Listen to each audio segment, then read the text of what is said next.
The protocol has been established. Let me extend a special welcome to the representatives of the Commonwealth of Learning and to UNESCO, who are visiting Antigua for the first time. I remember when I was in private life that I didn't like to go to too many places where there were long speeches, so I guarantee you that this won't be very long.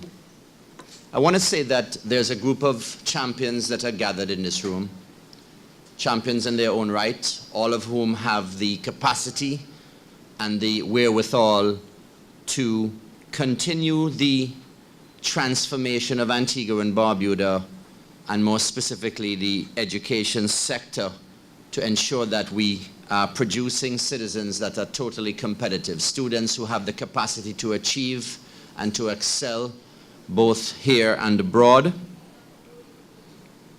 And I want to spend a few moments with you sharing with you some of the concepts that we have been promulgating in the Ministry of Telecommunications in collaboration with the Ministry of Education about how ICTs can be honed into the classroom setting to empower teachers and to have that empowering and transformative potential literally transferred to students.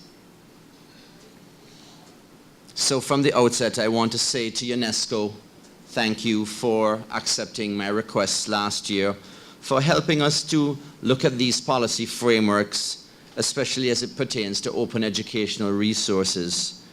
Obviously, the Commonwealth of Learning, represented today by Dr. Bullen, have been able to promulgate frameworks that have been successful elsewhere. And while I don't always say that there's a one-size-fits-all policy that will help us to achieve our goals, I do want to say that where an success formula exists, we should just look at it and see how we can adapt it to our local settings. And I have had the opportunity to look at the UNESCO frameworks.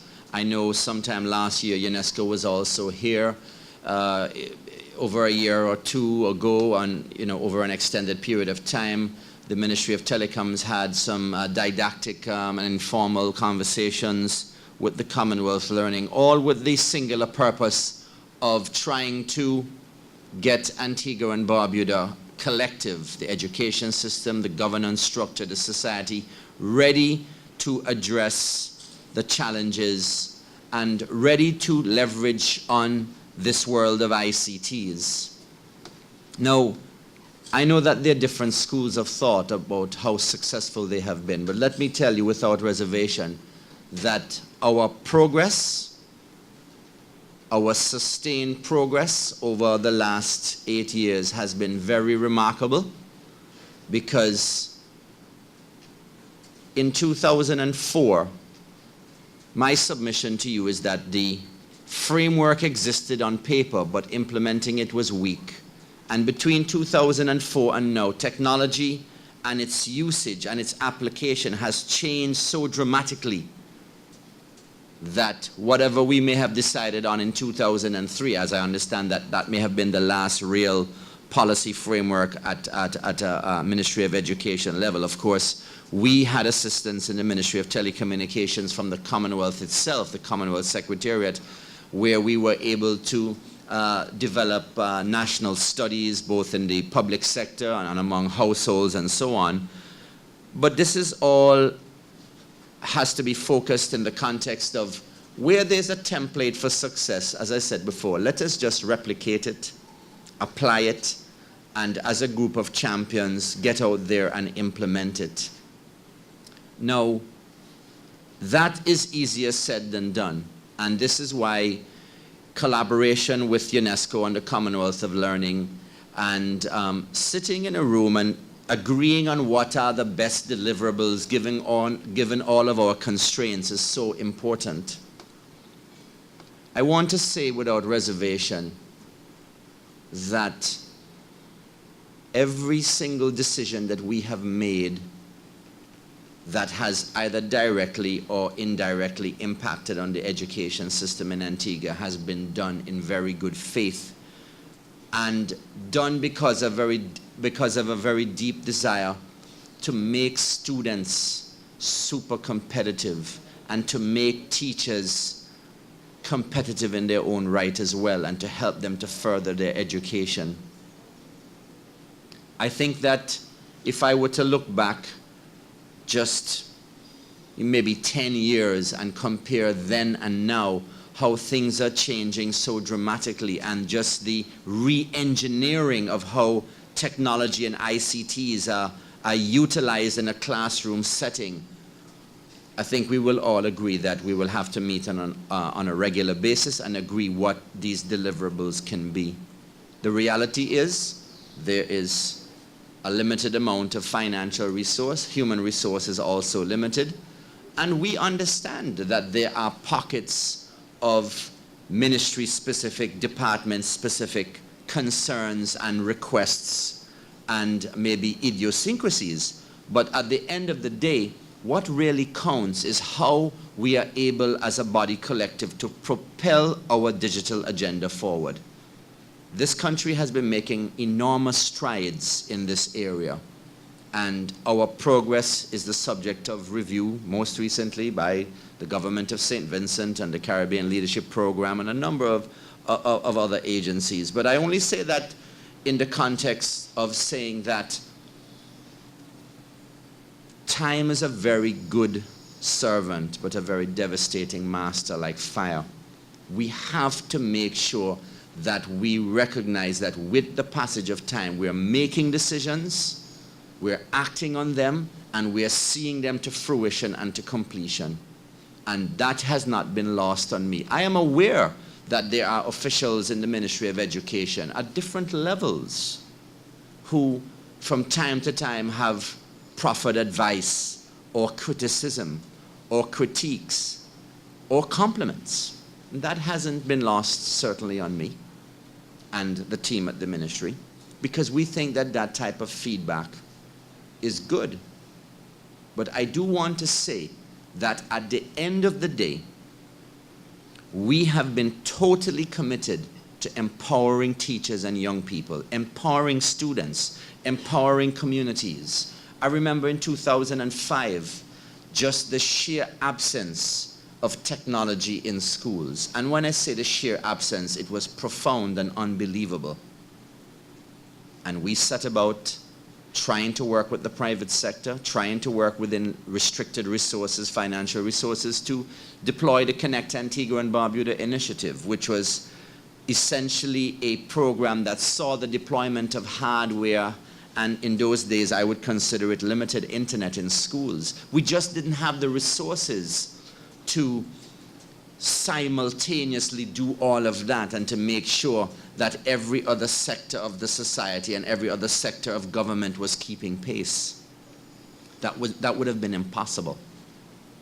So the Connect Antigua and Barbuda initiative, which resulted in now 24 centers in primary and secondary schools and 7 centers in empowerment areas, in empowerment regions, and mobile information technology classrooms, 5 buses that serve approximately a couple hundred students every week. And for those of you that don't know, this is the 3rd year in a row where support for the Connect Antigua and Barbuda initiative has been cut back. This is the 3rd year in a row we are unable to expand the program to ensure that the rural digital divide doesn't exist. So it is nothing strange to you that there are certain parts of Antigua and Barbuda that are digitally disadvantaged. But we didn't stop there. We developed the program for the early childhood education system, where we were able to allocate a laptop and internet access to the majority of early childhood centers in Antigua and Barbuda. We developed special software at the ministry. We trained the early childhood administrators. And I deliberately came here to remind all the participants of that type of progress, because I'm happy to see that there are independent media outfits here. That progress is something we should all be proud of, because we then moved on to the secondary and primary school teachers. We gave a laptop and high-speed internet at a subsidized rate to every single teacher who wanted it in Antigua and Barbuda in the primary and secondary schools. And as you know, we have developed GATE, which is the government-assisted technology endeavor. This coming Thursday, hundreds of students and their parents will come to the House of Restoration Ministries on Laughlin Benjamin Drive to be allocated their computer tablet, which has 4G LTE technology in it. This is a remarkable achievement where a small island with a population of less than 90,000 people, let's say 100,000 people, has been able to leverage on fourth generation long evolution technology. Not just for our education system, not just for teachers and students and so on, but for the 750,000 plus visitors that come to this country every year. So, in the coming weeks, the people of Antigua and Barbuda will hear about another important component of the government-assisted technology endeavor. This is called the ICT Cadet Program, where we will take young people who obviously register, those who have finished high school, the only qualifying criterion is a school leaving certificate, and put them in a setting where we can transfer skills that hopefully will put them on a pathway to self-entrepreneurship. While they are being trained, we will give them a stipend. That program is due to be launched fairly shortly. And we will give people an opportunity to acquire skill sets in new media technologies, in computer networking, in the very Connect Antigua and Barbuda initiative, and of course, in community projects. This is not meant to be a replacement for anything that currently exists. It is meant to give young people those hands-on skill sets that potentially could put them on the pathway to self-entrepreneurship. And I also want to use this opportunity to also say that every one of us has an obligation to develop those frameworks that can position Antigua as a cutting-edge technology hotspot. And what do I mean by that? We ought to understand that out of the 10 most popular jobs that are being created, about 3 or 4 are in the telecoms ICT sector. And that telecommuting is a major phenomenon. And I have come across so many Antiguans who now live here and work for companies in the United States and the UK and Europe, and they telecommute and earn a living, and they're not a burden to the taxpayers of this country. So, I have never seen molasses go uphill. But we have to be very creative, and we have to say to the teachers, and I'm totally committed to this, we will work with you.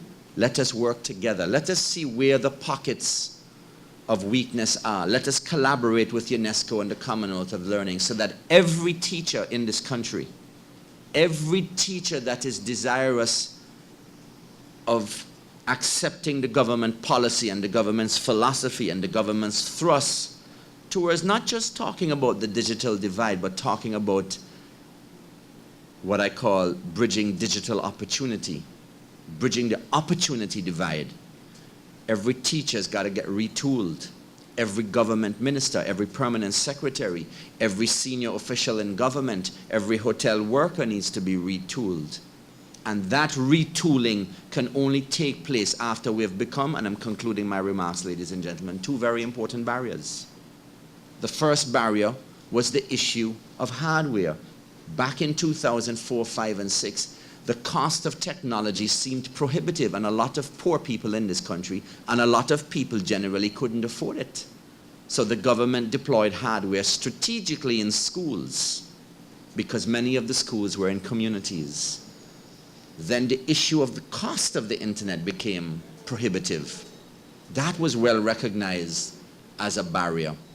And we have been able to get telecoms companies to invest in new technology and say to them, we want your assistance in empowering students and teachers and communities. So it's nothing strange then that you should know we have been deploying LTE technology in every facet in Antigua's governance structure, from the Defense Force to the Coast Guard to Mount St. John's to the Office of National Drug Control. It is critical that we understand that this is not a Ministry of Education or Ministry of Telecoms issue secularly. This is an issue that ought to occupy our collective attention in the context of recognizing that ICTs, especially ICTs in a classroom, have an overwhelmingly transformative potential. And re-engineering and redesigning what teachers do in a classroom setting is something that is an imperative. And I want to thank the Commonwealth of Learning and UNESCO, Ms. Maskell from the Ministry of Education, Asha Christian from the Ministry of Telecoms, and all the various players who have come together. Today, at 11 o'clock, we will convene a meeting with one of the most influential computer companies in the world, who have come to Antigua to look for new entrepreneurial activity. So I say to you, let us agree on what the framework should be, and let us make sure we go after those early deliverables, those easy deliverables in the project proposal, in the policy framework, leveraging on open educational resources, and say, yes, we could do this by such and such a time, and we'll go after it collectively.